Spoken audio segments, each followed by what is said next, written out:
Good to see you, Geralt. I'd even embrace you. Were you not covered in blood? Hey there, Adam Vox here, back with another quest log for The Witcher 3, The Wild Hunt, or just Wild Hunt. I'm now 3 to 4, maybe even 5 hours into the game, and I'm having a lot more fun, although I just ended my most recent game session very frustrated and upset, but that's a cross between my capture card going on the fritz, as the Elgato cards always seem to do for me, and dying a lot in the game. So previously I mentioned the issue of it having me simulate a Witcher 2 save file and me having no clue what that actually did. Well, about 2 hours into the game, I finally was given this set of choices of who I helped or who I interacted with in previous games. The character asked me basically to confirm the validity of events that I've partaken in and who I chose sides with and etc. Except it didn't give me any sort of hint or indication as to how these choices might impact my game or what they actually mean. It would make sense for Witcher 1 and 2 players who recognize the names, but as a new player, I'm just sitting here choosing new random names from a list of, did you help this person or this person? What happened to this person? What happened to this person? And I have no clue, I have no clue what to choose to make the answer my own. Whereas in Dragon Age, it usually gives you a bit better background so that you can kind of craft your background to how you want it. With this, if you're a new player, you have no clue what's going on.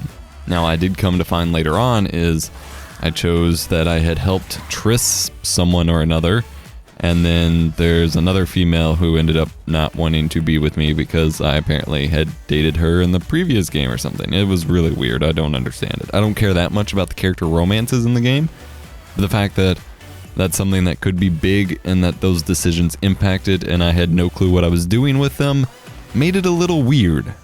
There are a couple really cool features that I'm starting to appreciate in this game, including fast travel, of course, but also they have this thing where the horse, if you're riding on your horse, it automatically follows the road. Now, it doesn't follow the path towards your quest icon directly, but it does follow whatever road or trail you are on if you're on one.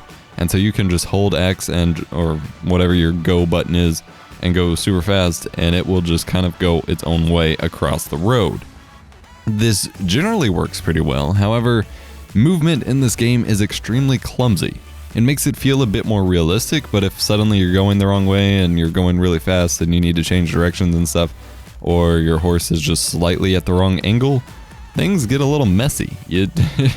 You run into stuff even when just auto-following the path. If the horse is lined up kind of funny, he'll end up running into stuff and having to turn back around, and it gets really weird. Movement is very clumsy and it's hard to control, which makes maneuvering during certain battles, especially with multiple enemies, very difficult.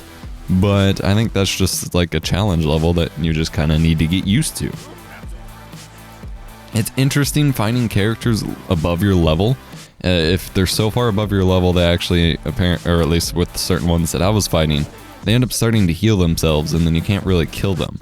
However, if you're fighting, like I kept running into groups of bandits that would be like 3 to 6 bandits that are like 2 levels higher than me, and it was just like I could kill them if I was good enough, but I never felt good enough, and I just ended up dying so many times. I seem to have hit this barrier about like 3 hours in, to where the game was just super easy up to that point. No enemies really gave me much trouble, and then I've just died so many times within the past hour of gameplay. It's very, very frustrating. And these are things that are only like 1 level above me, like drowns. I keep dying to drowns, and it's just weird.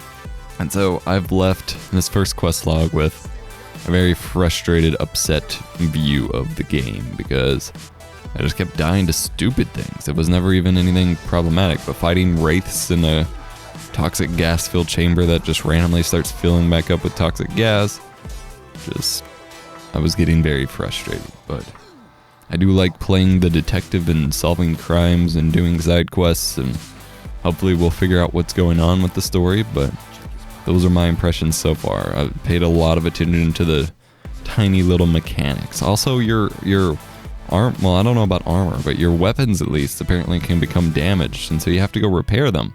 I don't entirely understand at the moment what impacts your durability of your weapons, but a couple times both of my swords so far have shown up to be damaged and I've had to repair them. Granted, I ended up finding better swords, but swords for my steel sword.